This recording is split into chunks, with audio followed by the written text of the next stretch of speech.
Polisi masih menelusuri kemungkinan adanya pelaku lain, korban lain, bahkan ada motif lain dari kasus pembunuhan berantai yang dilakukan oleh Wawon CS.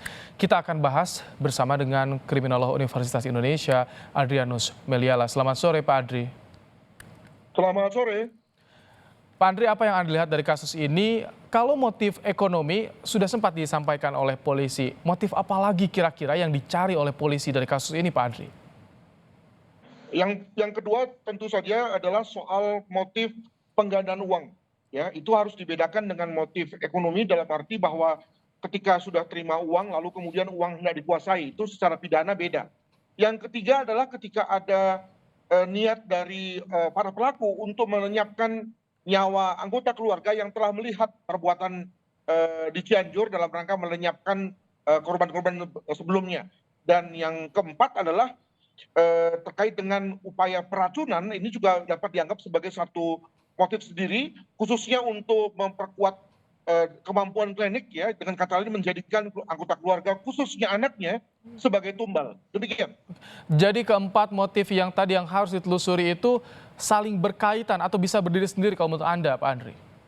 Ya, tentu kalau tadi memakai istilah dari Pak Kabid Humas, tentu bisa saling bertindihan, sehingga kemudian lalu menambah jumlah tuntutan bagi yang bersangkutan dan nanti ujung-ujungnya menambah jumlah lama pidana penjara. Nah, khususnya mengenai konteks penggandaan uang, tadi juga disebutkan oleh Kabid Humas bahwa masih harus ditentukan kapan mulainya, ya, kapan timeline uang pertama kali diterima dalam rangka praktek penggandaan uang tersebut. Dengan kata lain pula saya menganjurkan agar jangan cepat-cepat menutup periodisasi daripada kegiatan daripada tindak pidana mereka. Katakan saja ketika dimulai dari ketika menerima uang setoran dari 2 orang TKW misalnya, lalu kemudian berakhir sampai pada ketika ada 5 orang di Bekasi itu dibunuh dengan keracunan. Nah, itu menurut saya oke, bisa begitu, tapi jangan lupa untuk selalu bersedia membuka. Karena jangan sampai misalnya begini, ada saja kemungkinan nanti ditelusuri bahwa ada penerimaan uang yang lain, lalu kemudian diikuti dengan adanya pembunuhan terhadap mereka yang sudah store. Nah, dengan kata lain ada kemungkinan pula bahwa korban bukan hanya 9 tapi lebih daripada 9, sebagaimana disinyalir oleh polisi selama ini. Begitu. Baik, jadi itu yang masih ditelusuri soal korban dan juga kemungkinan pelaku juga ada pelaku lainnya. Nah, bicara soal ini kasus pembunuhan yang sampai nekat membunuh keluarga, Pak Andri. Triggernya apa sih? Dan begitu cakapnya menyembunyikan di tengah lingkungan yang cukup ramai kalau saya lihat di Cianjur itu, Pak Andri.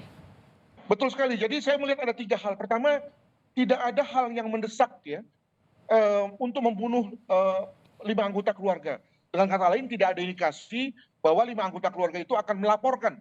Perhatikan bahwa antara TKP Cianjur dan TKP Bekasi itu kan ada selang waktu sekitar 1,5 tahun sampai 2 tahun. Artinya tidak ada indikasi, tapi mungkin juga nanti pada saat pemeriksaan baru ketahuan, ya, bahwa ada indikasi keluarga-keluarga akan melaporkan. Itu yang pertama. Yang kedua, jangan lupa bahwa Wawon memang orang baru, tapi Hanafi itu orang lama. Yang nomor 2 itu orang lama. Artinya mereka pernah tinggal di situ dan orang luar, orang tetangga juga tahu situasi di situ, sehingga sebetulnya mereka amat berhati-hati dengan perilaku mereka.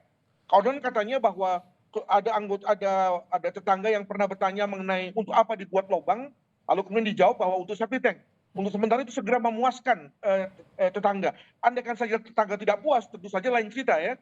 Sehingga kemudian menimbulkan kecurigaan dan lalu lapor polisi, maka polisi langsung bertindak. Yang ketiga adalah korban anak-anak. Ini menurut saya hanya konteks tumbal lah yang bisa menjelaskan mengenai mengapa ada anak-anak menjadi tumbal. Sebab kalau bisa dikhawatirkan anak-anak ini melaporkan, usianya baru 2-3 tahun, ya, ngerti juga enggak tuh mengenai tindak pidana. Bahkan lahir pun belum kelihatannya. Nah, maka hanya penjelasan bahwa dia hanyalah sebagai tumbal yang bisa menjelaskan mengenai mengapa ada anak-anak yang kemudian menjadi korban pembunuhan juga. Demikian. Oke, kalau tadi Anda menyebutkan ada 4 motif, artinya ini pasalnya juga yang dikenakan kepada para pelaku bisa berlapis, Pak Andri, artinya ya? Betul. Jadi kalau kita bicara mengenai 340 pasti sudah kena semua tuh, karena sebagai pasal yang paling terberat, ya, ancaman hukumannya. Bahwa ada perencanaan yakni membuat lobang, ada perencanaan dalam arti ada pembelian kopi saset, lalu memanggil korban untuk datang, membujuk korban untuk minum kopi yang sudah dimasuki oleh pestisida, itu semua dalam konteks pembunuhan berencana itu sudah masuk, ya. sehingga sulit bagi yang bersangkutan untuk keluar dari jeratan hukum itu. Demikian. Pak Andri, yang menarik dikatakan oleh Direskrimum, Pak Kombes Hengki, soal ini bukan sebatas kasus pembunuhan biasa, tapi lebih ke tragedi kemanusiaan. Apa yang bisa dicermati soal pernyataan Direskrimum ini? Apakah memang karena tidak hanya cukup dengan menetapkan tersangka, menangkap pelaku? Ya, saya melihat adalah dua hal. Pertama, kalau tadi dikatakan oleh Kapolda bahwa ini adalah serial killer atau serial killing, bagi saya ini adalah lebih daripada satu serial killing. Karena tadi motifnya berbeda-beda. Memang pelakunya sama, tapi motifnya beda-beda. Sebagaimana tadi saya katakan, ada 4 motif yang bisa saling berjejalan. Itu mengindikasikan bahwa sebetulnya ada 4 motif, ada 4 serial killing. Itu yang pertama.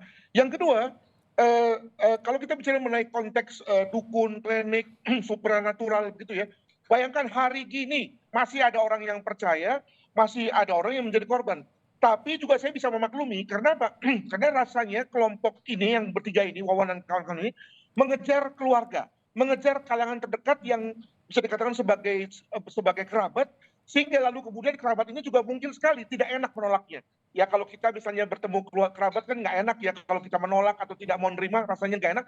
Itu juga yang nampaknya terjadi pada kerabat yang didatangi oleh Wow dan kawan-kawan. Alhasil maka mereka lebih mudah untuk merayu, membujuk, dan bahkan juga menghabisi mereka selaku orang-orang yang sudah pernah melihat perilaku Wawan dalam rangka membunuh korban yang sebelumnya. Begitu. Pak Andri, ada tantangan nggak sih nanti dari polisi kalau misalkan motif dari kasus ini beririsan juga dengan klinis atau tadi supranatural? Tentu saja, karena dalam konteks klinis itu kan tidak jelas hubungan segitiga antara siapa berbuat, siapa yang menjadi korban, dan apa yang menyebabkannya, atau apa yang menjadi intermediarinya. Kalau dalam konteks pembunuhan kan jelas tuh, siapa yang membunuh, siapa yang dibunuh, dan apa alat yang dipakai untuk pembunuhan. Nah, dalam konteks klinik memang nggak pernah jelas tuh. Tetapi kemudian kita sekarang sudah balik kepada, terlepas daripada apa yang menyebabkannya, yang jelas bahwa ada korban mati, ada korban yang luka. Nah, itu saja sudah cukup untuk kemudian menjadi satu bukti dalam rangka penuntutan bagi yang bersangkutan. Begitu. Baik. Sekali lagi soal lingkungan di sekitar, ini kan berada di rumah yang begitu berdekatan di Cianjur ini, Pak Andri. Apa yang Anda cermati soal ini, sosialisasi masyarakat terakhir Pak Andri agar terhindar dari kasus kriminal seperti ini? Sebetulnya memang ini satu pukulan ya bagi kita sebagai masyarakat yang amat mengagungkan kohesi sosial. Yang konon katanya itu lebih kuat terdapat di kampung-kampung tradisional, sebagaimana terdapat di Bekasi, di Cianjur. Tapi nyatanya dalam hal ini kok nggak mempan gitu ya, nggak ada gunanya, nggak efektif dalam rangka mendeteksi, mencegah kasus-kasus seperti ini. Ya, sehingga lalu kalau memang hal-hal tradisional ini aja nggak bisa, lalu bagaimana dok? Nah, untuk itu memang kelihatannya kita harus bicara mengenai perpaduan antara kohesi sosial dari masyarakat tradisional dengan daya deteksi dini dari kepolisian. Nah, di sini kan kepolisian juga tidak bergerak, masyarakat juga tidak bergerak, alhasil kemudian terjadi hal seperti ini. Begitu mungkin penjelasannya. Baik, terima kasih Adrianus Meliala, kriminolog Universitas Indonesia telah menyampaikan pandangannya dalam program Kompas Petang sore hari ini. Sehat selalu Pak Adri. Terima kasih.